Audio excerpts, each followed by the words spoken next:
And joining me now is the Secretary of Transportation, Pete Buttigieg. Mr. Secretary, welcome back to Meet the Press.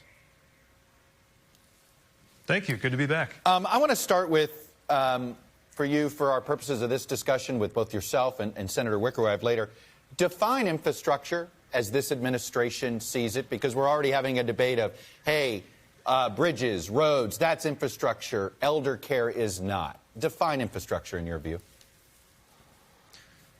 So I'd say infrastructure is the foundation that makes it possible for Americans to thrive. And what we know is that that foundation has been crumbling, whether we talk about care infrastructure or whether we're talking about roads and bridges and the other things that I work on as the Secretary of Transportation.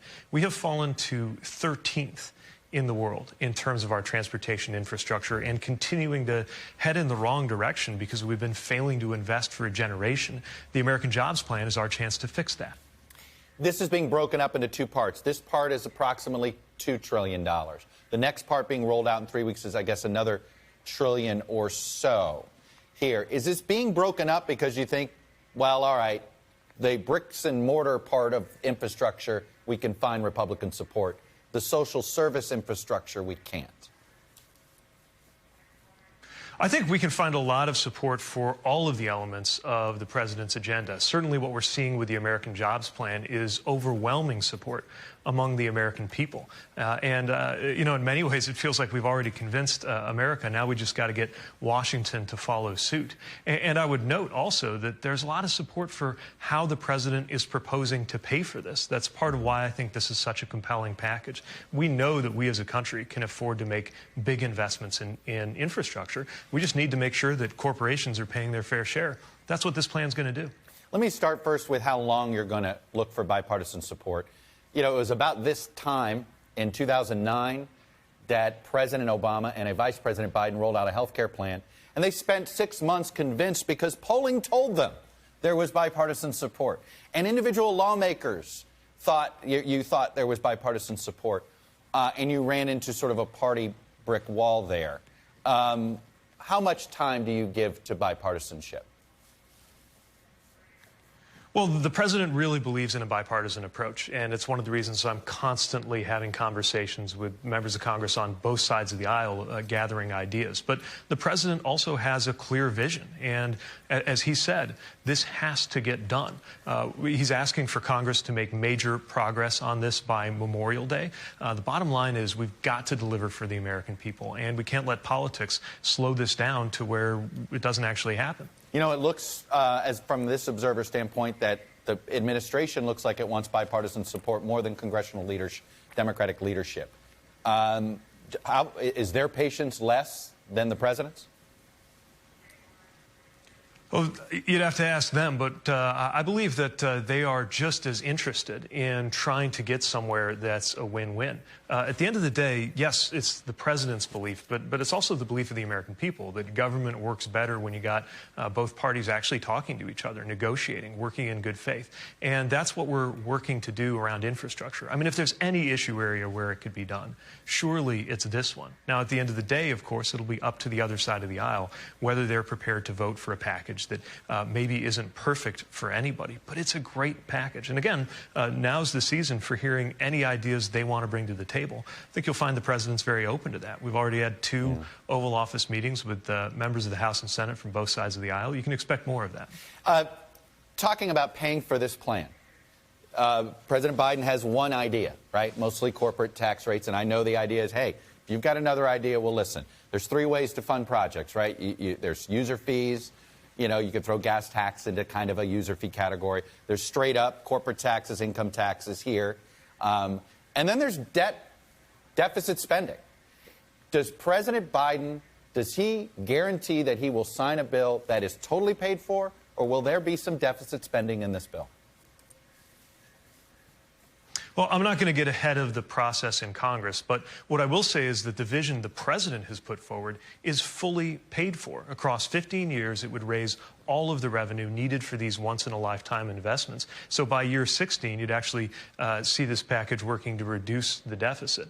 And again, it's important to point out that the American people agree with this because we've seen corporations paying zero. We're just asking corporations to pay their fair share at a rate, by the way, that would be lower than it's been for most of my life. Now, again, if folks on the Hill have other ideas about how to pay for it, we're going to be interested to hear those ideas. But there is a clear vision to pay for this bill in full.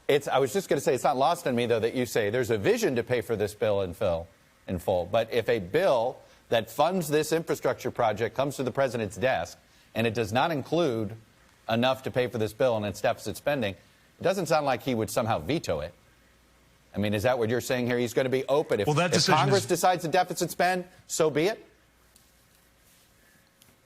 That decision is very literally above my pay grade, and we'll see how this thing looks by the time it actually reaches the president, which we hope is quite soon. But what I'll say is we've got a great proposal for how we can do this that is responsible, that keeps the American economy competitive. But if there are other ideas, now's a great time to hear them. Are you worried that the sense of urgency for this bill, you call this a jobs bill, right? The acronym JOBS. You guys want this to be seen as a jobs bill.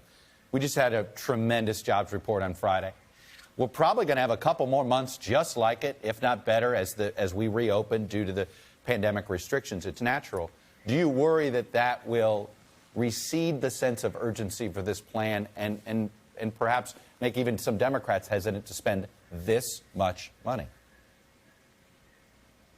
No, because those jobs numbers, which are good news, still reflect an economy that's coming out of a deep hole created by the pandemic. But those are also numbers that are about this week, this month, this quarter.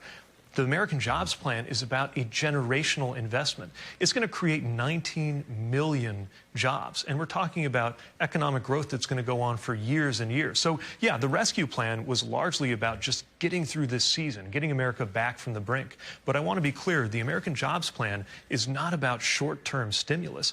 It's about making sure that America is positioned to compete for the next decade and for the generation ahead. We know that China and our other strategic competitors are already making major investments. It's time for America to lead the way again. And those 19 million jobs we're about to create go way beyond some quarterly or monthly report. This is about our future as a country. Do you have a vision of what is America going to look like in 2035 if you implement this plan?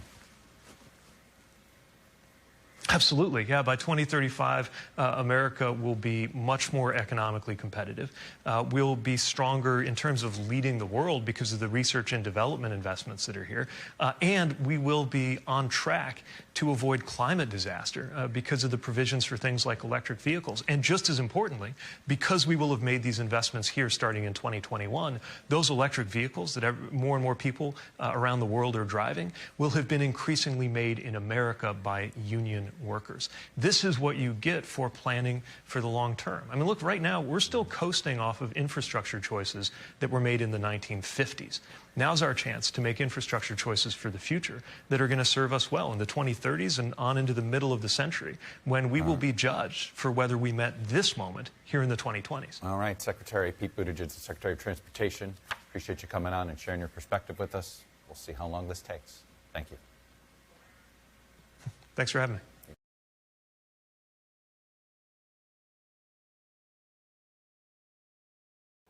Hey, thanks for watching our YouTube channel. Follow today's top stories and breaking news by downloading the NBC News app.